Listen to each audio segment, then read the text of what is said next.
Have you noticed your grown-up children becoming more distant lately? Are your phone calls getting shorter and visits becoming less frequent? What if I told you the problem might be hidden in the very words you're using when you speak to them? Today I'm showing you the 5 harmful phrases that older parents should never say to their grown children. And believe me, phrase number 2 is so damaging that it might make them cut you off forever. I've spent years helping families through these exact communication problems. I've seen firsthand how these seemingly harmless phrases can quietly destroy relationships. By the end of this video, you'll know exactly which harmful expressions to remove from your vocabulary. You'll also learn what to say instead to rebuild those precious family bonds before it's too late. Let me tell you about Harriet, a 72-year-old widow from Cleveland. She couldn't understand why her 3 grown children had become more distant over the past few years. Despite her best efforts, family gatherings had become tense. Phone calls were brief, and her invitations were often declined. Harriet was heartbroken. She felt abandoned by the very children she had given up so much to raise. It wasn't until she went to a family counseling session with her youngest daughter that Harriet had her breakthrough moment. The therapist pointed out specific phrases Harriet regularly used that were pushing her children away. Harriet was shocked. She had no idea her words were causing such damage. These weren't insults or clear criticisms. They were common expressions many older parents use without knowing their harmful power. Once Harriet identified and removed these harmful phrases from her conversations, the change in her family relationships was amazing. Within just 3 months, her children were calling more often. Visits became more frequent, and the tension that had marked their interactions for years began to fade away. Today, I'm sharing with you the exact phrases that nearly destroyed Harriet's relationship with her children. The same phrases that might be quietly damaging your family bonds right now. Let's look at these relationship destroyers and learn what to say instead. The first harmful phrase is "after everything I've done for you." Have you ever felt unappreciated by your grown children and let this phrase slip out? I understand the temptation, but relationship experts warn that this expression is one of the most damaging forms of emotional control parents can use. Dr. Rebecca Martinez, a leading family therapist at Northwestern University, explains that this phrase immediately creates a business-like view of your relationship with your children. When parents say, "after everything I've done for you," they're basically keeping a scorecard, she says. This turns natural parental care into a debt that children can never repay, creating anger rather than thankfulness. Take Gregory, a 76-year-old retired accountant from Phoenix. He couldn't understand why his son rarely answered his calls anymore. During a rare dinner together, Gregory once again brought up how he had paid for his son's college education, saying, "after everything I've done for you, the least you could do is call me once a week." His son finally exploded, revealing that these guilt trips had been pushing him away for years. Gregory was devastated to learn that his attempts to stay connected were actually driving his son further away. With guidance from a family counselor, Gregory learned to express his actual feelings and needs directly instead of using guilt. Try saying, "I really miss hearing your voice. I'd love if we could catch up more regularly. Would a Sunday call work for your schedule?" This approach communicates your desires without making your children feel indebted or controlled. Remember, parenting was your choice, not an investment expecting returns. Your children don't owe you for the care you provided during their upbringing. By removing this phrase from your vocabulary, you'll immediately create a healthier dynamic based on mutual respect rather than obligation. The second harmful phrase is "your spouse is turning you against me." This is the phrase that can make your children cut you off forever. Family relationship experts all identify this accusation as relationship poison. When you suggest that your child's spouse is controlling them against you, you're not just attacking their partner. You're insulting their judgment and independence. Dr. James Wilson, director of the Family Systems Institute, explains that this statement forces grown children to choose between loyalty to their parent or their spouse. It's a no-win situation that creates extreme stress. Repeatedly forcing this choice will inevitably damage or destroy the parent-child relationship. Barbara, a 68-year-old grandmother from Seattle, learned this lesson the hard way. She constantly hinted that her son's wife was preventing him from visiting. Comments like, "I bet Sarah doesn't want you spending time with me," or "you never acted this way before you got married," seemed harmless to Barbara. What she didn't realize was that her son was sharing these comments with his wife, creating tremendous tension in their marriage. The situation reached a breaking point when Barbara publicly blamed her daughter-in-law at a family gathering for stealing her son. That night, her son sent a text message explaining they needed a break from the relationship. That break lasted 18 months. Barbara missed holidays, birthdays, and the birth of her first grandchild. It took professional counseling and a sincere apology to both her son and daughter-in-law before healing could begin. Now Barbara makes a conscious effort to support their marriage rather than undermine it. Instead of blaming your child's spouse, try, "I value both of you so much. I'm still learning the best ways to be supportive of your family. Could we find more opportunities to connect that work well for everyone?" This approach respects their partnership and acknowledges your child's adult relationship as the priority it should be. The third harmful phrase is, "In my day, we did things differently." This seemingly innocent nostalgic comment carries a hidden sting that can seriously damage your relationship with grown children. Communication experts explain that this phrase immediately establishes a competitive framework between generations. It suggests that modern approaches are inferior to past methods. Dr. Sophia Chen, professor of intergenerational studies at Boston University, notes that when elderly parents frequently reference their day, they're unintentionally creating distance. This phrase positions them as critics rather than allies, particularly when discussing parenting, careers, or lifestyle choices. Consider Timothy, a 74-year-old grandfather from Nashville. He couldn't understand why his daughter became defensive whenever he offered childcare advice. He frequently began suggestions with, "In my day, we didn't have all these complicated safety rules," or "In my day, children respected their parents." Timothy was genuinely trying to help, but his approach made his daughter feel judged and undermined as a parent. After his daughter finally explained how these comments affected her, Timothy changed his approach. He began asking questions about modern parenting techniques instead of criticizing them. He expressed genuine curiosity about why certain practices had changed. The tension between them gradually dissolved, and his daughter became more receptive to occasionally incorporating some of his traditional wisdom. Instead of emphasizing generational differences, try saying, "I'm interested in understanding how you approach this. Would it be helpful to hear what worked for me when you were growing up?"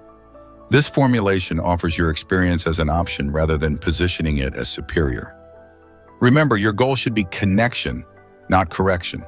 When you show respect for your grown children's decisions, they're much more likely to value your perspective and seek your input voluntarily. The fourth harmful phrase is, "You never visit," or "Call me." These absolute statements might feel true in moments of loneliness, but relationship counselors warn they're relationship destroyers. Using words like never or always distorts reality and immediately puts your children on the defensive.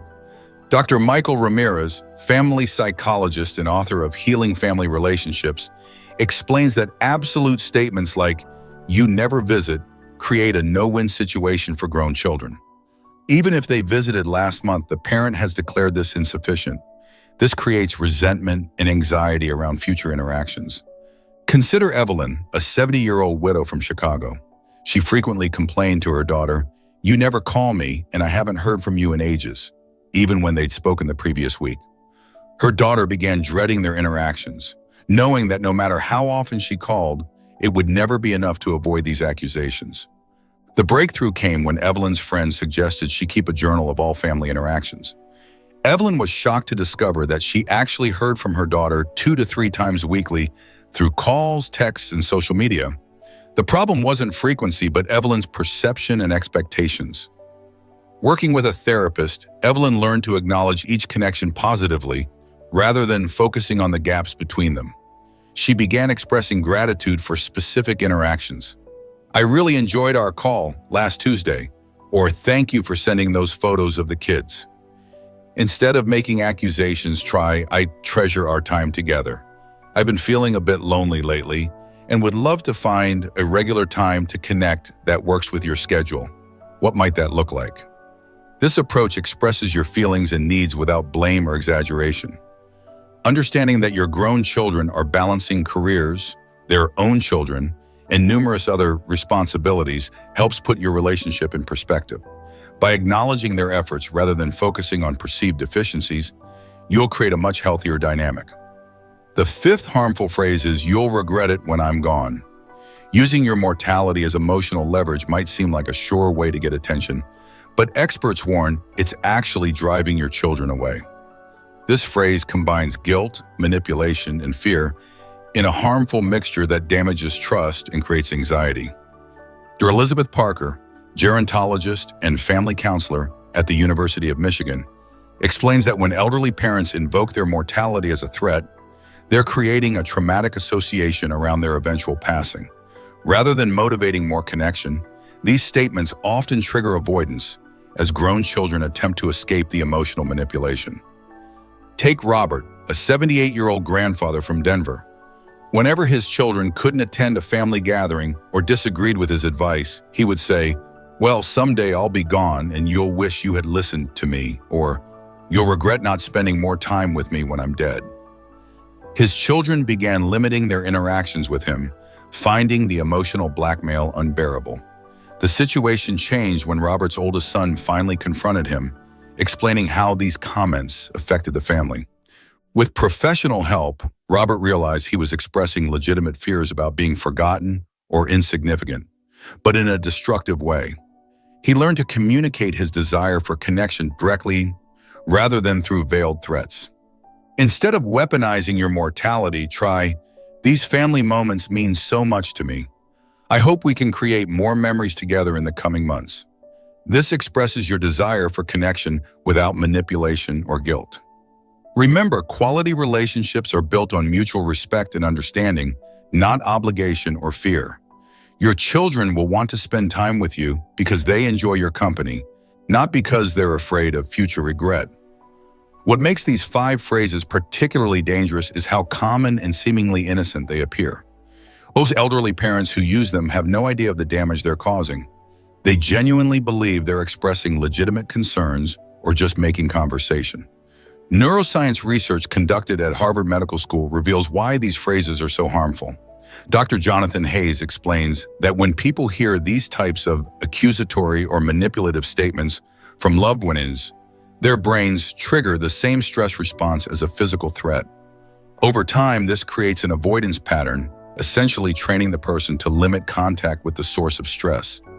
This explains why many grown children gradually reduce communication with parents who use these phrases.